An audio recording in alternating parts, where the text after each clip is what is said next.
我们首先准备一些山药，洗净之后直接上锅蒸熟。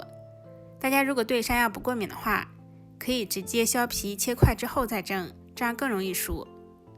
蒸熟之后捣成山药泥，分次少量加入土豆淀粉，也可以用红薯淀粉或者说木薯淀粉，揉成光滑的面团，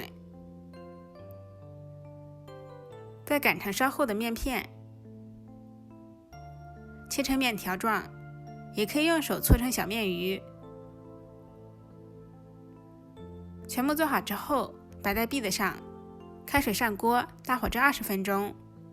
蒸熟之后是这种透明的状态，把它给剪成小块，可以炒着吃，也可以凉拌吃。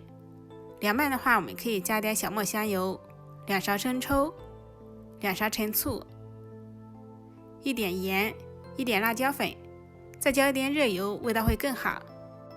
口感筋道 Q 弹，酸辣又开胃，喜欢赶紧试试吧。